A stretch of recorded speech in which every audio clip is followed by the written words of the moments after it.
নমস্কার, আমি তরুণ ঘোষ। আপনারা অনেকেই আমায় প্রশ্ন করেন যে এই যে উইলিয়াম ভ্যান ডাইক সে ধরা পড়লো, এত কিছু হলো, অথচ আপনি এখনো পর্যন্ত আপনার ভিডিওতে কোনো কিছু বললেন না।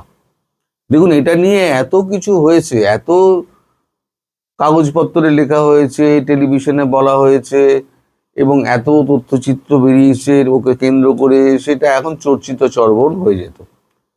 আমি যেটা বলতাম সেটা আপনাদেরও শুনতে ভালো লাগতো না। একই জিনিস কার শুনতে ভালো লাগে?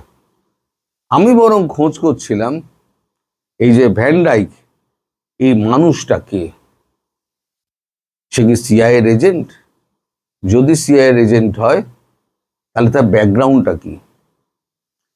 এই যখন যখন পেঁয়াজের খোলা যখন ছাড়াতে শুরু করলাম, আমি একা নয়, আমাকে এজেন্সির অনেকে সাহায্য করেছে, আমি এটা অস্বীকার করব না। যখন পেঁয়াজের খোলা ছাড়াতে শুরু করলাম, সে এক রোমহর্ষক কাহিনী বেরিয়ে এলো। কাহিনী কিরাম আপনাদের যেতে হলে একটু ধৈর্য ধরে শুনতে হবে। সেটা হচ্ছে 79-এ ফিরে চলুন। 79-এ ওখানে তখন আপনার বাল্টিমোরে, তখনও জন্মস্থান বাল্টিমোরে, সে তখন ইতিহাস নিয়ে পড়াশুনো করছে। ইতিহাস নিয়ে পড়াশুনো করতে করতে তার আরব ভাষার ওপরে, আরবিক ভাষার ওপরে তার একটা খুব আকর্ষণ জন্মায়। ওই ভাষাটা নিয়ে সে চর্চা শুরু করে এবং তারপরে আরবিক ভাষাটাকে নিয়ে ও মাস্টার্স করবে বলে ও বাল্টিমোরে হায়ার এডুকেশনে যায় এবং সেখানে ও একটা পিএইচডি করে। এই যখন পিএইচডি করছে তখন কিছু আরবিক মানুষের সঙ্গে, যারা আরব মানে আরবের যারা সাহিত্যকার আছেন, তাদের সঙ্গে কথাবার্তা বলে আরবের সমস্ত জিনিস মানে ব্যাপারটা বোঝার চেষ্টা করে। এদিকে যখন সিআইএ যখন মধ্যপ্রাচ্যে ঢোকার যখন চেষ্টা করছে, সেই সময়তে, কারণ তখন কিন্তু আপনার ওই গাদ্দাফি, মিয়ানমার গাদ্দাফি এবং বাসাদ আল আসাদ, হ্যাঁ, এদের দুজনকে ফেলার জন্য কিন্তু সিআইএ তখন খুব চেষ্টা করছে। তখন গাদ্দাফির ওপর নজরে পড়েছে। এখন এই ছেলেটা অ্যালেন, এ যখন এই আরবিক ভাষা নিয়ে যখন পিএইচডি করছে, তখন সিআইএর নজরে পড়ে। সিআইএ 3-4 জন এজেন্ট তার সঙ্গে দেখা করে এবং বিভিন্ন পরিচয় দেখা করে কথাবার্তা বলে তারা বুঝতে পারে যে সিআইএর জন্য কিন্তু খুব একটা ফিট নয়। বরং একে যেটা করা যেতে পারে সেটা হচ্ছে শিপ ডিপিং এজেন্ট করা যেতে পারে। শিপ ডিপিং এজেন্ট কি? শিপ ডিপিং এজেন্ট হলো সিআইএর কিন্তু ডাইরেক্ট কোনো অপারেশন তারা থাকে না, কিন্তু তারা সিআইএর হয়ে সমস্ত কাজ করে। এরা হচ্ছে শিপ ডিপিং এজেন্ট। তো তখন এরা বলে কি, ছেলেটাকে তো ছাড়াতে যাবে না, কারণ এই সমস্ত আরবিক ভাষাটা জানে, আমরা তো আরবিক ভাষা জানি না। ফলে ওকে তখন সিআইএর একটা অদ্ভুত নিয়ম আছে, সিআইএ থেকে যারা রিটায়ার করে তারা কি করে, তারা কখনো আপনার সাধারণ মানুষের সঙ্গে মিশে যায় না। তাদেরকে আমেরিকা টাকা দিয়ে একটা একটা করে ব্যবসা তৈরি করে। এই ব্যবসাগুলো কারোর হচ্ছে গিয়ে এক্সপোর্ট ইম্পোর্টের ব্যবসা, কারোর হয়তো চশমার দোকানের ব্যবসা, কথার কথা বলছি। আর এরকমই একটা ব্যবসায়ী ছিল, তার নাম হচ্ছে রবার্ট রবার্ট আমি টাইটেলটা ভুলে গিয়েছি। রবার্টের একটি বাইকের ছিল, শোরুম ছিল, মানে আমেরিকান বাইকের। তো রবার্ট ওকে তখন আলাপ পরিচয় করে, রবার্ট তখন ওকে বলে, তুমি যে আরব সম্পর্কে এত করেছো, তাহলে তুমি এই আরব দুনিয়াটা তুমি যদি না দেখো, তাহলে আরবের কালচারটাই তো তুমি বুঝতে পারবে না। তাই উল্টোভাবে তাকে কিন্তু ট্যাপ করা হচ্ছে। তখন ওকে বলা হলো, এক কাজ করো, তুমি আমাদের অ্যাম্বাসেডার হয়ে তুমি এই সমস্ত জায়গাগুলো ভিজিট করো, ভিজিট করে তুমি সমস্ত ছবি তোলো, তথ্যচিত্র তৈরি করো। এই তথ্যচিত্র তৈরি করতে গিয়ে ও সোজা তখন চলে যায় বাইক ট্যুর করতে, ও চলে যায় সোজা আপনার মরক্কো হয়ে মরক্কো হয়ে আলজেরিয়া, মরক্কো হয়ে আলজেরিয়া, আলজেরিয়া হয়ে তিউনেশিয়া, তিউনেশিয়া হয়ে সিরিয়া, লিবিয়া হয়ে সে ঘুরতে আরম্ভ করে। এই যে ওর সঙ্গে যে কথাবার্তা হয়েছিল এটা 1979-এর পর ওর সঙ্গে কিন্তু সিআইএ যোগাযোগটা হয় 2007 সালে। 2007 সালেই সেই মোটর বাইক নিয়ে ও বেরোয় এবং প্রথম তার গন্তব্য হয় এতে লিবিয়াতে। লিবিয়ায় তখন আরব স্প্রিং চলছে, মনে রকম লিবিয়া আরব স্প্রিং চলছে। সেই সময় ওর ঘুরে ঘুরে ঘুরে ঘুরে সমস্ত ছবি টবি তুলতে আরম্ভ করে এবং যারা বিদ্রোহী গোষ্ঠী তাদের বিভিন্ন ইন্টারভিউ নিতে আরম্ভ করে, সমস্ত মানে ল্যান্ডস্কেপ দিতে আরম্ভ করে, তারপর সমস্ত সংঘর্ষের ছবি দিতে আরম্ভ করে। আমাদের এখানে ঘুরে বেড়ায় না, কত দেখবেন আপনার বিদেশি নাগরিক ঘুরে বেড়ায়, তারা কে কি আমরা জানি না। তো এই করতে করতে তারপরেতে ও করলো কি, ওকে বলা হলো যে তুমি একটা ফিল্ম তৈরি করো। এখন ওখানেই তার সঙ্গে দেখা হলো মার্শাল ক্যারি বলে একজন লোকের। মার্শাল ক্যারি তাকে এবার ওই বিদ্রোহী গোষ্ঠীর সঙ্গে মিলিয়ে দিল। মিলিয়ে দিয়ে তাকে বলল যে তোমার কি মনে হয় না এই যে গাদ্দাফি যে একনায়কতন্ত্র চালাচ্ছে, এখানে গণতন্ত্র প্রতিষ্ঠা করা দরকার? বল হ্যাঁ, এখানে তো গণতন্ত্র প্রতিষ্ঠা করা তো উচিত। তখন ওর মাথার মধ্যে মগজের মধ্যে ঢোকাতে আরম্ভ করলো এই মার্শাল ক্যারি যে তুমি এইটাকে তুমি ক্যাশ করো এবং এটা একটা শুটিং করো। ও একটা শুটিং করলো, মানে ও যে ছবিগুলো তুলেছিল সেগুলোকে ভালো করে এডিট করে, ভালো এডিটারকে দিয়ে এডিট করিয়ে ছবিটার নাম দিল পয়েন্ট অ্যান্ড শুট। আপনারা গুগলে গেলেই দেখতে পাবেন পয়েন্ট অ্যান্ড শুট একটা ছবি করলো। ছবিটা একাডেমিতে পাঠানো হলো, একাডেমি অ্যাওয়ার্ডসের জন্য নমিনেশন হলো, কিন্তু তার দুর্ভাগ্য নমিনেশন হলো বটে কিন্তু প্রাইজটা সে পেল না। তারপরে মন ভেঙে গেল। তার বললো তুমি ঠিক আছে, তুমি এইবারে হয়নি, পরের বারে হবে, আবার তুমি শ্যুট করো। এই করতে করতে ওই যখনই বিদ্রোহী গোষ্ঠীর সঙ্গে ঘোরাফেরা করতে করতে বিদ্রোহী গোষ্ঠীর মধ্যে একটা খুব ভালো বন্ধুত্ব হয়ে গেল। বন্ধুত্ব হতেও ওর মাথায় তখন ঢুকে গিয়েছে যে লিবিয়ার গদ্দাফিকে ফেলতে হবে। ও তখন হাতে অস্ত্র তুলে দিল, হাতে অস্ত্র তুলে বিদ্রোহীদের সঙ্গে যোগ দিয়ে দিল এই অ্যালেন। এই অ্যালেন যোগ দেওয়ার পরেতে তারপর একদিন সে গাদ্দাফির সেনার হাতে ধরা পড়ে, ধরা পড়ে তার জেল হয়। মার্কিনীদের চাপে 164 দিনের পর তাকে 167 দিন জেলে কাটানোর পর তাকে জামিনে ছাড়া হয়। জামিনে ছাড়ার পর তারপরে সে তারপরে চলে আসে। তারপর আবার গোপনে ওই মার্শাল ক্যারির মানে এতে সহায়তা সে আবার সিরিয়া ঢোকে। সিরিয়া ঢুকে এবার গদ্দাফির গদি উল্টে দেয়। গদ্দাফির গদি উল্টে দেওয়ার পর এবার সেটা হয়ে গেল 2011 সাল। 2011 সালে যখন গদ্দাফির গদি উল্টে গেল তখন তাকে বলা হলো ঠিক আছে তুমি এবার বাল্টিমোরে ফিরে যাও, তোমার খরচাপাতি আমরা তোমার দিয়ে দিচ্ছি, তুমি ওখানে গিয়ে আবার তুমি ইতিহাস নিয়ে চর্চা করো। এবার 2014 আসুন। 2014 সালে তখন আবার সিআইএ ওকে বললো তুমি এক কাজ করো, তুমি চলে যাও এতে সিরিয়াতে। আগেরটা গেল ও লিবিয়াতে গদ্দাফি উল্টে দিল, এবার গেল বাশার আল আসাদ তা মানে তক্তাপালট করতে। 2014 সালে সে চলে গেল সিরিয়াতে। সিরিয়াতে গিয়ে ওর যত একটা অর্গানাইজেশন করলো যে টাকা চাইতো, টাকা ছাড়া তো হবে না, বিদ্রোহী গোষ্ঠীকে টাকা দিতে হবে, সিআইএ টাকা দেবে কি করে? তখন সান অফ লিবার্টি ইন্টারন্যাশনাল বলে একটা প্রতিষ্ঠান খুললো, যে প্রতিষ্ঠানে প্রচুর টাকা সিআইএ দিতে আরম্ভ করলো। এটা একটা এনজিও। সেই এনজিও দেখানো হলো কি এখানে যত গরিব মানুষ আছে সিরিয়াতে সেই যুদ্ধ বিধ্বস্ত গরিব মানুষদের খাদ্য বিতরণ দেখাতো, খাদ্য বিতরণ হচ্ছে, অমুক হচ্ছে দেখাতো, জল দিচ্ছে, খাদ্য দিচ্ছে, এগুলো দেখাতো। আর সঙ্গে সঙ্গে টাকা পাচার করতো হচ্ছে বিদ্রোহী গোষ্ঠীগুলোকে। এই করতে করতে বাশার আল আসাদকে তক্তাপালট করে দিল।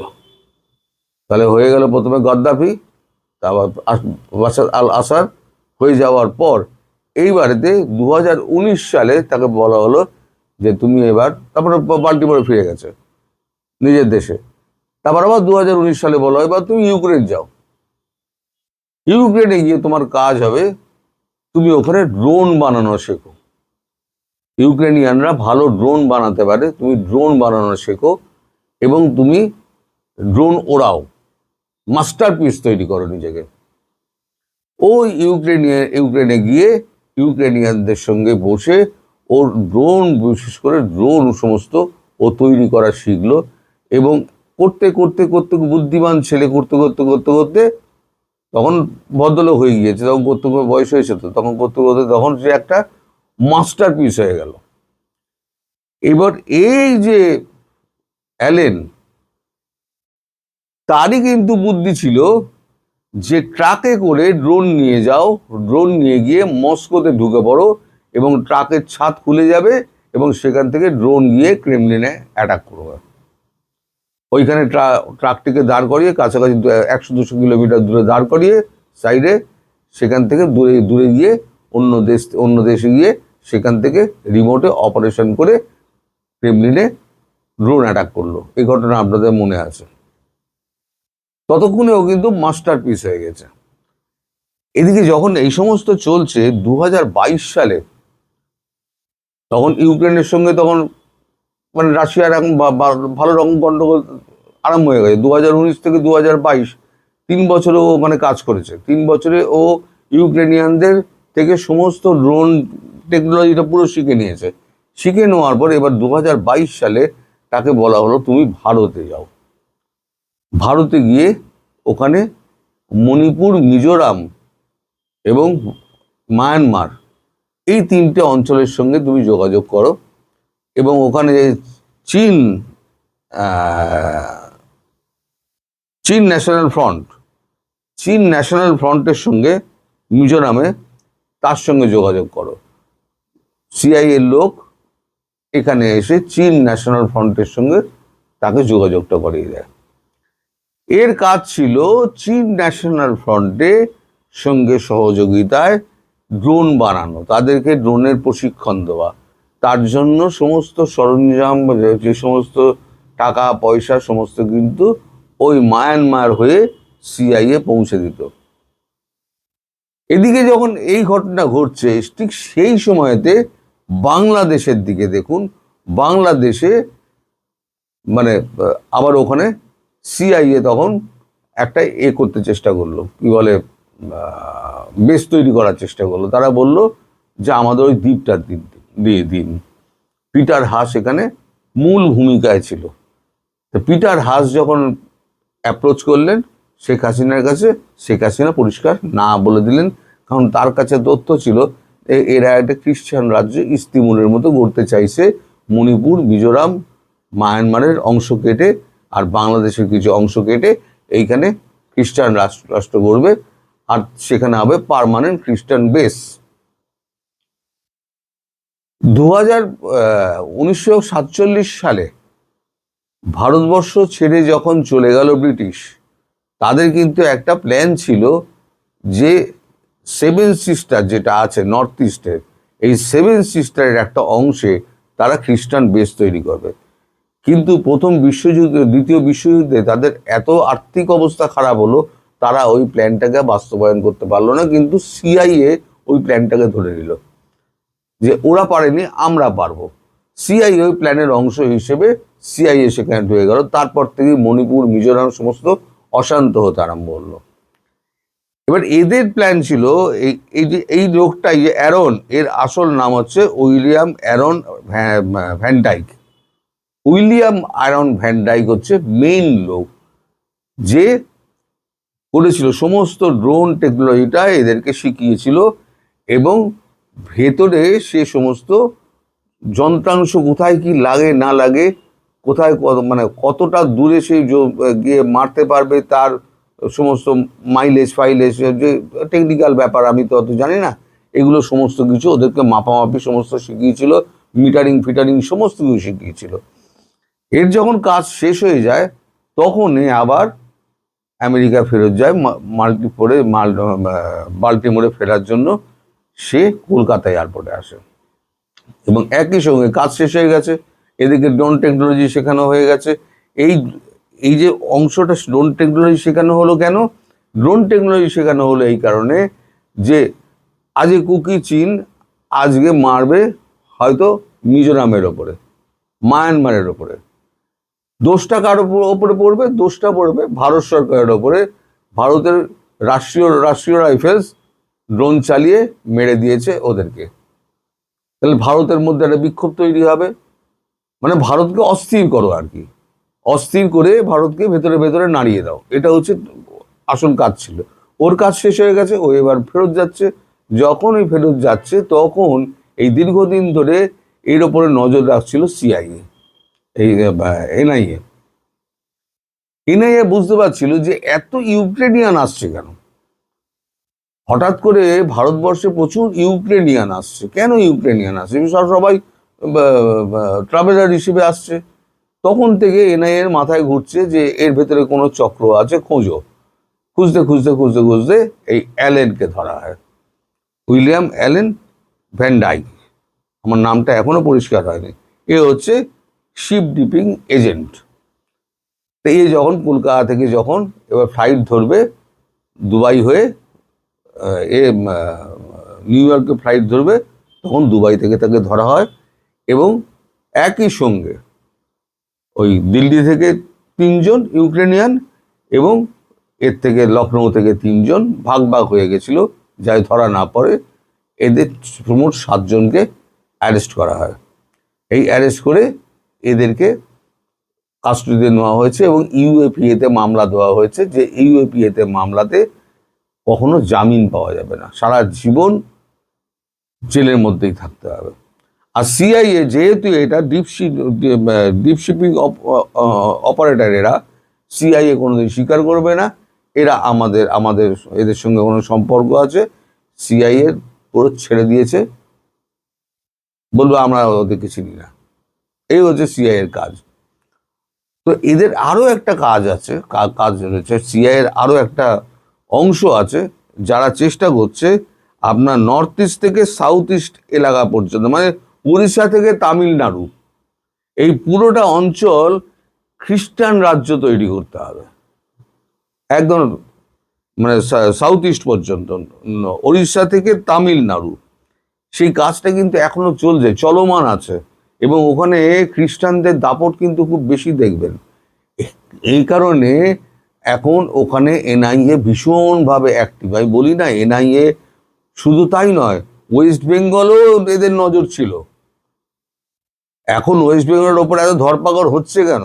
আমি বারবার গতকালকে বলছিলাম না যে ভিসা দেবে কেন? এখন তো এইগুলো চোখের সামনে চলে এসছে। এখন কে কার এজেন্ট, এই যে আপনারা দেখেন, আমি বিশেষ করে আমি পশ্চিমবঙ্গবাসী কলকাতাবাসীকে আমি বলবো, এবং ভারতীয় দর্শকদের বলবো যারা বাংলা বোঝেন, এই যে আমেরিকান আসছে, এত ওই বিদেশিরা আসছে, এত ছবি তুলছে, এত লোকের ইন্টারভিউ নিচ্ছে, এটা খাচ্ছে ওইটা খাচ্ছে, এর পেছনে কে কি লুকিয়ে আছে আমরা কিন্তু জানি না। সবাই কিন্তু এদের মধ্যে কেউ কেউ হচ্ছে ডিপ শিপিং এজেন্ট। ফলে এই হচ্ছে এদের কাজ। এবং এই হচ্ছে উইলিয়াম অ্যালেন ভ্যান ডাইক। এই উইলিয়াম অ্যালেন ভ্যান ডাইকের এখন এই পুরো হিস্ট্রিটা এখন পুরো একদম পুরো সার্কেলে বাঁধা হয়ে গেছে। এখন এই ভদ্রলোককে এখন পুরো জেলে ঢুকিয়ে দেওয়া হয়েছে এবং এখনো তল্লাশি চলছে। যে কোনো সময় আরও হয়তো গ্রেপ্তারের খবর আপনারা পেয়ে যাবেন, তখন আমি দিয়ে দেবো আপনাদের খবর। সবাই ভালো থাকবেন, সুস্থ থাকবেন, সাবধানে থাকবেন। নমস্কার।